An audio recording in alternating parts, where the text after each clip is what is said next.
बरसाने की उस पावन भूमि पर आज भी जब कोई कदम रखता है तो लगता है जैसे मिट्टी से ही राधा कृष्ण के प्रेम की सुगंध उठ रही हो। वृंदावन की गलियों में अब भी वही माधुर्य है, वही रास की गूंज है, वही बांसुरी की तान है जो हर हृदय को बांध लेती है। किंतु प्रेम की इस अद्भुत गाथा में एक ऐसा रहस्य भी छिपा है जिसे सुनते ही हृदय भर आता है। यह रहस्य है राधा जी के प्रस्थान का, उनके अंतिम क्षणों का। कहते हैं प्रेम अमर है, मृत्यु उसे छू भी नहीं सकती। परंतु इस धरती पर जब प्रेम स्वरूप स्वयं राधा अवतरित हुई तो उनका देह भी समय के नियमों से मुक्त नहीं था।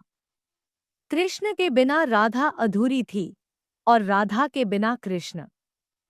और जब महाभारत का युद्ध समाप्त हुआ, द्वारका बस गई, यदुवंश का पतन समीप आया, तभी राधा का हृदय भी समझ गया कि अब पृथ्वी पर उनकी भूमिका पूर्ण होने वाली है। उस रात वृंदावन के आकाश में एक अजीब सा सन्नाटा था। हवा थम गई थी, पक्षियों का कलरव रुक गया था, यमुना भी मानो अपनी लहरों को शांत कर सो गई थी। ऐसा लग रहा था जैसे पूरी सृष्टि किसी अनजाने पल की प्रतीक्षा कर रही हो। राधा जी उस रात मौन थी।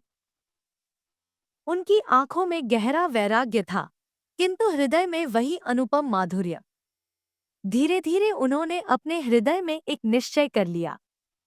उन्होंने तय किया कि अब अंतिम बार कृष्ण से मिलना है, अंतिम बार उनकी बांसुरी सुननी है, और फिर उस अनंत प्रेम में विलीन हो जाना है जहां न वियोग है, न मिलन, बस पूर्णता है। राधा जी ने वृंदावन की गलियों को अलविदा कहा। बिना कुछ कहे, बिना किसी को बताए, वह पैदल ही चल पड़ी। उनका मार्ग द्वारका की ओर था। कोई साधारण स्त्री इतनी दूर यात्रा नहीं कर सकती थी, पर राधा तो शक्ति स्वरूपा थी। रास्ते में कोई साधु मिला, कोई बालक मिला, कोई वृद्ध मिला, सबने उन्हें प्रणाम किया, क्योंकि उनके मुखमंडल पर ऐसा तेज था जो सामान्य आंखें सह नहीं पातीं। दिनों की यात्रा के बाद वे द्वारका पहुंची। वहां महलों की चकाचौंध थी, पर राधा जी की दृष्टि में न कोई आकर्षण था, न कोई इच्छा। उन्होंने कृष्ण के महल के द्वार पर जाकर कहा, मुझे केवल उनसे मिलना है। सैनिकों ने पहले तो रोकना चाहा, परंतु जैसे ही उनकी आंखों में देखा, मानो कोई अदृश्य शक्ति ने उन्हें रोक दिया। वे मौन हो गए। यह समाचार कृष्ण तक पहुंचा। कृष्ण ने तुरंत समझ लिया कि यह कोई साधारण स्त्री नहीं हो सकती। जब वे बाहर आए और उन्होंने देखा, तो उनके चरण वहीं थम गए। वर्षों बाद वह क्षण आया था जब राधा और कृष्ण आमने सामने थे। दोनों मौन थे, आंखें बोल रही थी, हृदय गा रहे थे। किसी को कुछ कहने की आवश्यकता नहीं थी, किंतु राधा ने ही मौन तोड़ा। उन्होंने धीमे स्वर में कहा, श्याम, मैं अब अपने अंतिम पड़ाव पर हूं, परंतु एक वरदान मुझे तुमसे चाहिए। जब मेरा प्राण इस शरीर से निकले, तब तुम्हारी बांसुरी मेरे कानों में गूंजे। जब तक तुम्हारी बांसुरी बजती रहेगी, तब तक मेरा जीवन इस देह में रहेगा। जैसे ही वह थमेगी, मैं भी इस जगत से विदा हो जाऊंगी। कृष्ण मौन रहे। उनके नेत्र भर आए, किंतु उन्होंने राधा की इच्छा स्वीकार कर ली।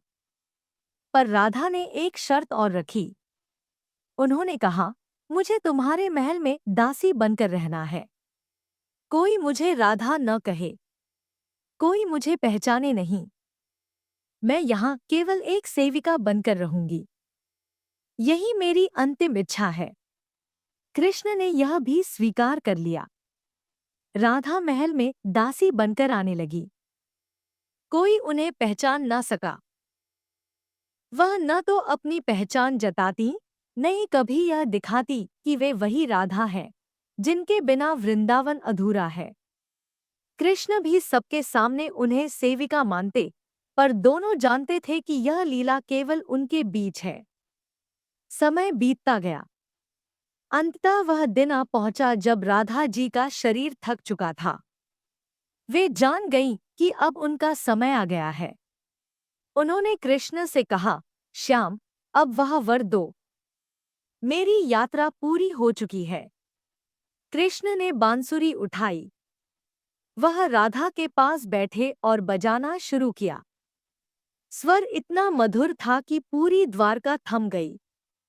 लहरें रुक गईं, पक्षी मौन हो गए, वायु थम गई। केवल वही बांसुरी की तान थी जो आकाश तक गूंज रही थी। राधा लेटी थी।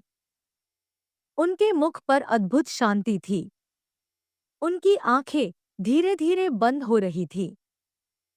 वे हर स्वर में कृष्ण को अनुभव कर रही थी। वह स्वर उनके प्राणों को थामे हुए था। कृष्ण बजाते रहे। आंसुओं से उनकी आंखें भर गईं। वे जानते थे कि जैसे ही बांसुरी थमेगी, राधा चली जाएंगी। लेकिन कोई वाद्य यंत्र कितनी देर तक बज सकता है? अंततः वह क्षण भी आया जब कृष्ण का श्वास रुका और बांसुरी का स्वर थम गया। उसी क्षण राधा का प्राण भी उनके शरीर से निकल गया। उस समय पूरा आकाश पुष्पों से भर गया। देवताओं ने पुष्प वृष्टि की। वृंदावन और बरसाना की गलियां उस रात अनजानी सुगंध से भर गईं।